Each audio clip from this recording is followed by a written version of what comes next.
नमस्कार,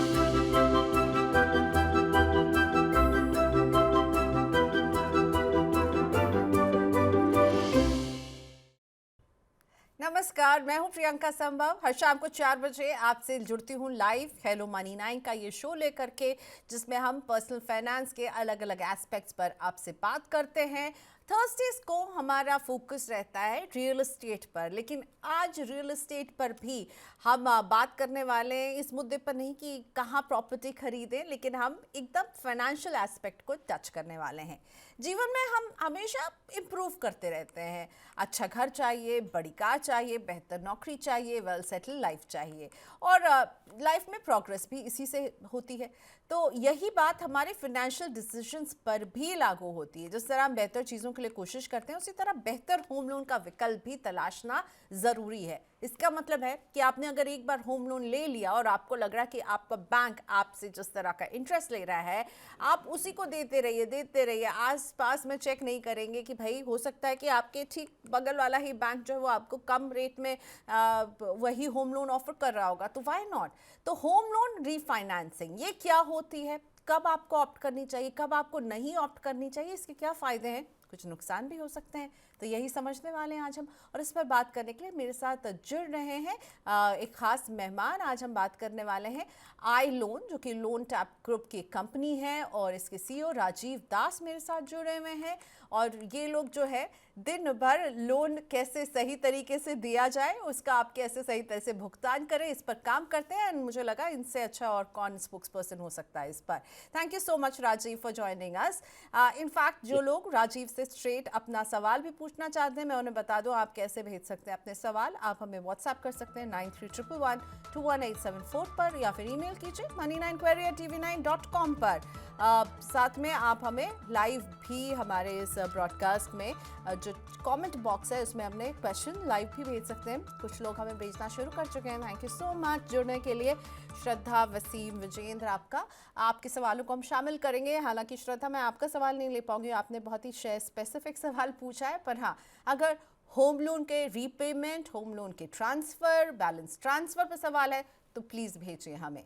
वेलकम राजीव, आज आप मनी 9 पर आए हैं, और मुझे लगता है कि बहुत ही एक ज़रूरी टॉपिक मैं लेकर आई हूँ। क्या होता है जब कोई होम लोन लेता है ना, तो उनको लगता है ये एक लॉन्ग टर्म कमिटमेंट है, और मैंने अगर एक पर्टिकुलर बैंक ए से किया है तो अब मुझे पूरे समय इससे ही लोन चुकाना। पर ऐसा नहीं है, आप बैंक ए से बैंक बी में स्विच कर सकते हैं और बैंक बी से बैंक सी में स्विच कर सकते हैं। तो ये जो होम लोन रीफाइनेंसिंग है, ये कैसे काम करती है, और इसको आप कैसे समझाएंगे अगर कोई कहे कि देखिए भाई, मैं अपने इस बैंक के साथ जुड़ा हुआ हूँ, बैंक ए के साथ, और मुझे इसी के साथ लगता है पूरे समय कंटिन्यू करना, पर ऐसा नहीं है, ज़रूरी बिल्कुल भी नहीं है। देखिए प्रियंका जी, देयर आर बहुत सारे एस्पेक्ट्स हो गए, क्योंकि जो घर का जो हाउसिंग लोन होती है वो बहुत सेंसिटिव इश्यू होती है एक ह्यूमन बीइंग के लिए, है ना। उनको लगता है कि ये उन्होंने अपने जिंदगी में एक बहुत बड़ी उपलब्धि कर ली है, एक हाउसिंग लोन, एक घर बनाने के लिए। पहले ये ऑप्शंस एक्चुअली अवेलेबल नहीं थे मार्केट में, बट अभी जो बैंक्स एंड इंस्टीट्यूशंस, एनबीएफसीज आ गए हैं बहुत सारे, उन्होंने ये रीफाइनेंस वाला ऑप्शन, जिसे सरल भाषा में बैलेंस ट्रांसफर जिसे कहते हैं, इन्होंने स्टार्ट किया है। इसमें बहुत इंपॉर्टेंट होता है कि आपका फेवरेबल कंडीशंस क्या है, आपके बेटर इंटरेस्ट रेट मिल रहा है, लॉन्गर टेन्योर मिल रहा है, या फिर आप कोई एक्स्ट्रा घर पे रेनोवेशन कराना चाहते हैं तो आप उनको बैलेंस ट्रांसफर करवा के आप वो एक्स्ट्रा पैसा आप एज अ रेनोवेशन प्रोडक्ट ले सकते हैं। सो ये इंपॉर्टेंट है regarding the loan refinance. Okay, तो किन कंडीशन में आपको ऑप्ट करना चाहिए होम लोन रीफाइनेंसिंग, और क्या होम लोन रीफाइनेंसिंग ऑप्ट मैं अगर करती हूँ तो मेरा ईएमआई का लोड कम हो सकता है क्या इस रूट से? बहुत इंपॉर्टेंट आपने ये बात बताई है, क्योंकि हमेशा हम देखते हैं कि जब हम बैलेंस ट्रांसफर की बातें करते हैं कि इसमें बहुत सारे चार्जेस भी होते हैं। तो ये सब कस्टमर को अपना ध्यान रखना चाहिए कि what are the interest rate में उनको फर्क है। अगर उन्होंने एक जमाने में लोन लिया था जो तब 12-14% इंटरेस्ट रेट था, आज क्योंकि बैंकर्स के इंटरेस्ट रेट 8.59% के आसपास आ रहे हैं, तो आपको एक सिग्निफिकेंट ड्रॉप है। तो मेरा ये सजेशन रहेगा, पहले आप अपने बैंकर से जाके बात कीजिए कि भाई I want to go for the low interest rate. अच्छा, इसमें इंपॉर्टेंट होता है, एक होता है वेरिएबल इंटरेस्ट रेट, एक होता है फिक्स्ड इंटरेस्ट रेट। हमेशा हमने देखा है कि हाउसिंग लोन में वेरिएबल इंटरेस्ट रेट बैंक्स हमेशा देते हैं, फिक्स्ड इंटरेस्ट रेट बहुत कम रहता है। अगर आप ऑलरेडी फिक्स्ड इंटरेस्ट रेट में है एट अ हायर रेट और आपको मूवमेंट करना है एट अ लोअर रेट, ये आपको एक इम्प्रूवमेंट रहेगा। दूसरा, अगर आप चाहते हैं कि आपको, जैसे मैंने बताया था कि रेनोवेशन करना चाहते हैं, अच्छा, इंपॉर्टेंट इंपॉर्टेंट सबसे बड़ी बात है कि अगर आपका फाइनेंशियल स्टेटस इंप्रूवमेंट हुआ है और आप अपना टेन्योर ऑफ द लोन कम करना चाहते हैं, तब भी ये मददगार हो सकता है। और इन केस आप फाइनेंशियल डिफिकल्टी में है, अभी आपने सोचिए 10 साल का लोन लिया था आपने टेन्योर, एंड आपको जो नई बैंक है वो आपको 15 से 18 साल देना चाहती है और आपका जो ईएमआई है वो कम होना चाहिए, उस हिसाब से विचार है, तो भी आप इसे रीफाइनेंस करवा सकते हैं। ओके, सो रीफाइनेंसिंग का डिसीजन आपको अपने पर्टिकुलर फाइनेंशियली आप कहाँ खड़े हैं उस हिसाब से लेना चाहिए। और कब एब्सोल्युटली। आपको लगता है कि home loan refinancing is the wrong option to choose, किस पॉइंट पर ये आपके लिए घाटे का सौदा बन सकता है? सो देखिए, एक होता है कि अगर कोई प्रीपेमेंट पेनल्टी है, फोरक्लोजर चार्जेस है, तो बैंक, जैसे आपने सोचिए आपने 50 लाख रुपए का लोन लिया है, तो बैंक ने कुछ बैंक पेनल्टीज डालते हैं। तो उन्होंने ऐसा लिखा है कि देयर विल बी 4% और 2% of the loan amount what ever is existing, जो आउटस्टैंडिंग है उसके ऊपर आपको पेनल्टी देना पड़ेगा। तो इस हिसाब से आपके करीब 2 लाख रुपए तो आपके पेनल्टी में चले जाएंगे। सो उसके बाद आपकी जो नई बैंक जिससे आप ले रहे हैं, उसमें प्रोसेसिंग फीस रहेगा, आप उसमें डॉक्यूमेंटेशन चार्जेस रहेगा, उसमें लीगल चार्जेस लेगा, उसमें वैल्यूएशन चार्जेस रहेगा, प्लस आपको स्टैम्प ड्यूटी भरनी पड़ेगी जो भी आप बैंक में आप शिफ्ट कर रहे हैं। तो ये सब चार्जेस आपको पहले एक साइड में, आपको एक लेफ्ट साइड में और राइट साइड में एक ऑप्शन बना के पहले आपको कैलकुलेट करनी चाहिए कि whether by going for a new housing loan और whether going for a new refinance loan, am I getting the benefit. ये बेनिफिट अगर आपको मिल रहा है, आपको लग रहा है कि ये total charges is actually better, मुझे अगर मैं वो चार्जेस भरने के बाद अगर मैं ये लोन में शिफ्ट करवा रहा हूँ नई बैंक में और मुझे बेटर ऑप्शन मिल रही है, तभी कस्टमर्स को लोन रिफाइनेंस के लिए जाना चाहिए। ओके, तो जब लोन रीफाइनेंस करते हैं राजीव जी, तो होता क्या हाँ। है आपके नाम पर? क्या एक नया लोन शुरू हो जाता है, या फिर मुझे पूरा प्रोसेस समझाइए कि मैं एक बैंक से मेरा लोन चल रहा है, अब मुझे आप सजेस्ट करते हैं आपके जैसे एक्सपर्ट कि आपके बैंक में आपको बहुत हाई इंटरेस्ट रेट है, आप जो है बैंक नंबर बी में चले जाइए। तो होता क्या है उसमें? मेरा एक नया लोन फिर से नए सिरे से शुरू होगा, क्या होता है? सो देखिए, अभी अब मैं आपको एक एग्जांपल देता हूँ। सपोज आपने ए बैंक से 15% रेट ऑफ इंटरेस्ट, क्योंकि तभी रेट ऑफ इंटरेस्ट ज्यादा था जब आप 2014-15 की बात कर रहे हैं, तब rate of interest on the higher side था। तो राइट। व्हेन आपने सपोज आप 14-15% में आपने लोन लिया है, हाउसिंग लोन, जो कि ऑटोमेटिकली बढ़ के सोचिए 16-17% पहुंच गया, क्योंकि इट वॉज वेरिएबल। बैंक्स जब रेपो रेट में जब कटौती करते हैं तो उन लोग 0.25 0.5 बेसिस पॉइंट ही कम करते हैं। सो आपको वो बेनिफिट, सपोज आप 15% में आप पकड़ लीजिए, 15% में। अभी आप बी बैंक पे पास जाते हैं, बी बैंक में आपको with schemes and with offers, आजकल हर बैंक एक नया ऑफर निकालता है, उस हिसाब से वो आपको 8.5% दे रहा है। So okay. Difference between both of it is around 6.5%। तो ये आपके लिए बहुत बड़ी चार्जेस है।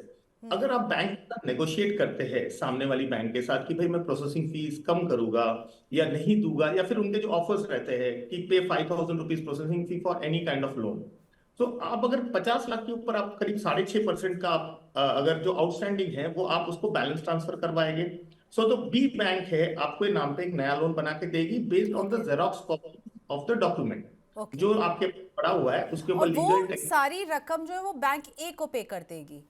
एब्सोल्युटली। ओके, और मेरा बैंक बी में फिर एक नया लोन शुरू होगा, एक नया विच लोन वुड शुरू बी होगा। ओके, जिसमें मैं शायद उनसे इंटरेस्ट, कम इंटरेस्ट के लिए जा रही हूँ, तो वहां मुझे फायदा हो रहा होगा। Absolutely absolutely. ओके। ओके, तो अब आपने कहा जब हम ये स्टेप करते हैं बैंक ए से बैंक बी में, हम यहाँ पर अगर अपने लोन को ट्रांसफ़र मैं कर रही हूँ, यानी ये बैंक उस बैंक को पैसे चुका देगा और मेरा लोन अब इस नए बैंक से शुरू हो जाएगा, तो उसमें चार्जेस होते हैं, प्रोसेसिंग फीस होगी। क्या मुझे प्रोसेसिंग फीस तो नए बैंक को देनी होगी, लेकिन जो पुराना बैंक है वो जब मैं उसके लोन को चुका रही हूँ और जा रही हूँ, वो मुझसे क्या कुछ पेनल्टी वसूल सकता है क्योंकि प्री पेमेंट हो जाएगा? क्या वहाँ पर मुझे कुछ पेमेंट देना पड़ेगा? और तो फिर लोन ट्रांसफ़र की ये जो पूरी कॉस्ट है वो लोन की रकम का कितने % तक हो जाता है? अगर आप सब चार्जेस पकड़ लीजिए, और अगर मैं कह रहा हूं कि अगर कस्टमर ने प्री पेमेंट पेनल्टी है सामने वाली बैंक की अराउंड 2% है, आप अगर अराउंड 0.5 to 1% का आपने प्रोसेसिंग फी दिया है, और बाकी जो आपके legal charges, stamp duty, revaluation of the property and documentation charges पकड़ के करीब 3.5-4% के आसपास आपका चार्जेस पहुंच जाएगा। और अगर आपकी प्री पेमेंट पेनल्टी नहीं है, अगर सामने वाली बैंक जो है उन्होंने हाउसिंग लोन के ऊपर प्रीपेमेंट पेनल्टी नहीं रखा है, तो ये करीब आपके 2% के आसपास आपके चार्जेस सब लग जाएंगे। ओके, सो प्रीपेमेंट पेनल्टी को फोरक्लोजर चार्ज भी कहा जाता है, जो शायद आप या जब ट्रांसफ़र करेंगे तो आपका जो पुराना बैंक है वो आपसे ये ले सकता है। अ, यस। हालांकि आरबीआई ने मना नहीं किया कि आप इस तरह के फोरक्लोजर चार्ज नहीं ले सकते हैं। नहीं, ऐसे ही नहीं है। जो अब देखिए, जब जिस दिन आपने लोन लिया था उस दिन जो कंडीशंस थी आपके वहां पे, वो इम्पोर्टेंट है। तो इसलिए I always tell the customer, मैं हमेशा कस्टमर को बताता हूँ कि आप रीड द लोन एग्रीमेंट, आप एब्सोल्युटली। निगोशिएट करते हैं बैंक्स के साथ। ये बहुत इंपॉर्टेंस हो जाता है, क्योंकि हम सोचते हैं कि लोन एग्रीमेंट आ गया, हम खुशी खुशी में because of new housing loan हम ले रहे हैं, हम कभी लोन एग्रीमेंट्स पढ़ते नहीं हैं।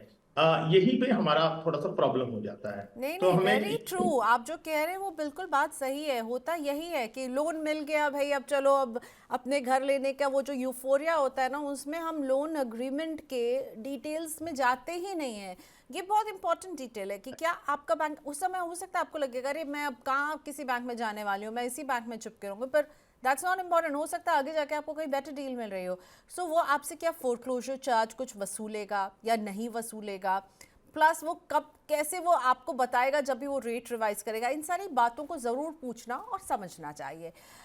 राजीव, अभी के समय में होम लोन के इंटरेस्ट रेट ऊपर के लेवल्स पर पहुंच गए हैं। ऐसे में क्या अभी होम लोन की रीफाइनेंसिंग कराने का सही समय है? आप किसी को सजेस्ट करते हैं कि वो अपने होम लोन को रीफाइनेंस करवाए, दूसरे बैंक में जाए? देखिए, इसमें मैंने जैसे आपको पहले बताया था कि इसमें थ्री थ्री इंपॉर्टेंट थिंग्स के आपको ध्यान देना पड़ेगा। Whether you have taken a loan eight which period of time. अगर आपने करीब 5-6 साल पहले लोन लिया है जहां पे interest rates have been very high on the housing loan, उसमें आपको देखना पड़ेगा कि आपको अगर significant difference of around 4 to 4.5% अगर आपको लग रहा है कि जो आपका एग्जिस्टिंग इंटरेस्ट रेट है और जो न्यू इंटरेस्ट रेट है उसके करीब 4.5-5% का आपको बेनिफिट हो रहा है, एंड आपको एक फेवरेबल कंडीशन मिल रहा है। जैसे आपने सोचिए 50 लाख रुपए का आपने प्रॉपर्टी का लोन लिया था, तभी उसकी जो वैल्यूएशन थी उस जमाने में करीब सोचिए 70-75 लाख रुपीस थी। आज उस प्रॉपर्टी की वैल्यू करीब 1-1.5 करोड़ हो चुकी है, and you want to go for a higher loan amount, है ना? तो जो रीफाइनेंस वाली बैंक है, he might give you a bigger loan amount.